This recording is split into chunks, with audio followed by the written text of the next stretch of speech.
Ciao! Ciao tout le monde. Donc voilà, on voulait vous faire une petite vidéo.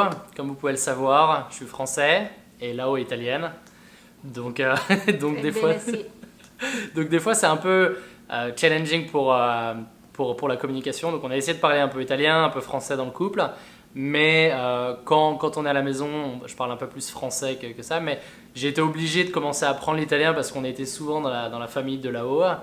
Et donc j'ai fait pas mal d'erreurs qui étaient parfois mignonnes, parfois un peu embarrassantes. Et donc on voulait partir sur ces 5 top erreurs qu'un Français pourrait faire en italien. Numéro 1. Bella mamma. En fait, c'est très mignon, mais belle-mère en italien, ça se dit pas du tout bella mamma. Même si ma mère était très contente la première fois que Rodrigue l'appelait bella mamma. En fait, ça se dit suocera. Et pareil pour la bella sorella. Sorella, c'était pour la sœur. Et donc je l'appelais bella sorella. Mais c'est cognata, donc il faut faire attention. Donc voilà, donc ça c'était la première erreur. Deuxième erreur, certains mots entre le féminin et le masculin peuvent être tendancieux. Tendancieux. Nouveau mot pour toi en Nouveau français. mot. Si, donc il y a surtout certains fruits. En fait, si c'est masculin en italien, c'est féminin en français. Mais l'exemple le plus marrant, c'est la figue. Non, La figue.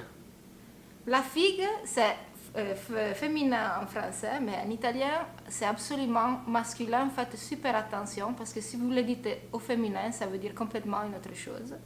C'est ça. Donc pour la petite histoire, à Noël, on avait fait tout le repas de Noël et à la fin au Avec toute ma dessert, famille italienne. avec toute sa famille italienne, donc le grand-père, etc. Et donc à la fin du repas, il y avait de la confiture de figues. Et donc j'étais super heureux et j'ai crié "Oh, fica!" Che buona questa marmellata di fica. Toute ma famille, déjà. Et donc tout le monde m'a regardé, ils ont arrêté de parler. Et en fait, j'ai appris que fica, ça veut dire la partie intime féminine d'une façon très vulgaire. Donc devant les grands-pères, toute la famille, ça a été un peu bizarre. Donc en italien, une figue, c'est un fico. No, un figo. Un fico, scusate.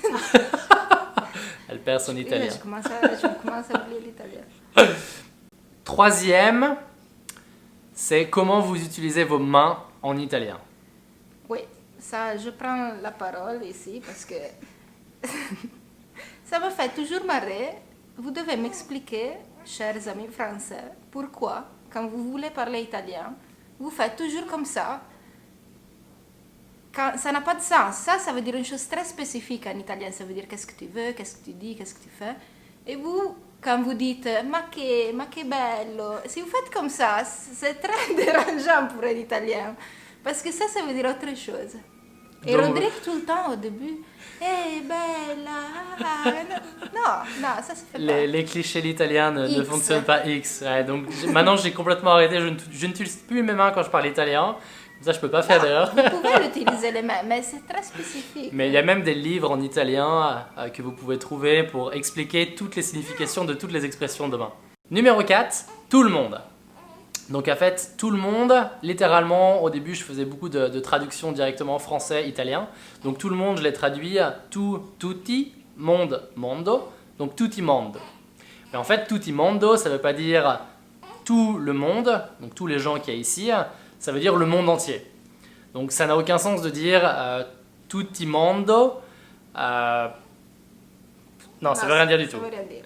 Donc en gros, la vraie expression pour dire tout le monde serait... Tutti o tutte, o tutta la gente. Donc voilà, pour tous les gens qui sont ici, ce serait tutta la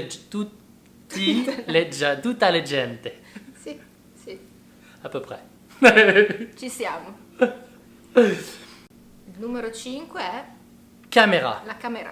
Donc en fait, comme vous pouvez le voir, j'adore la photo, la vidéo, etc. Et donc j'utilisais beaucoup mon appareil photo quand j'ai rencontré là-haut et je le fais toujours, comme vous pouvez le voir maintenant.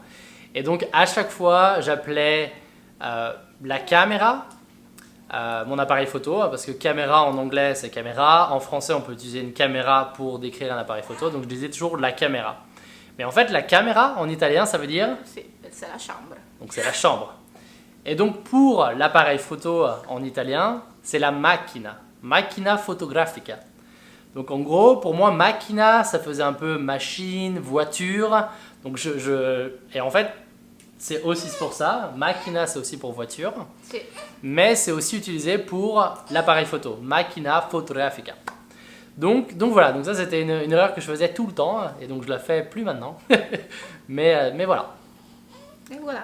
Et voilà pour cette vidéo. C'est la première leçon. C'est notre première leçon, donc je pense qu'on va continuer à faire ce genre de leçons, et on va aussi faire l'inverse, donc de toutes les expressions que Lao dit en français, qui sont pas correctes et qui sont assez marrantes, vous allez voir.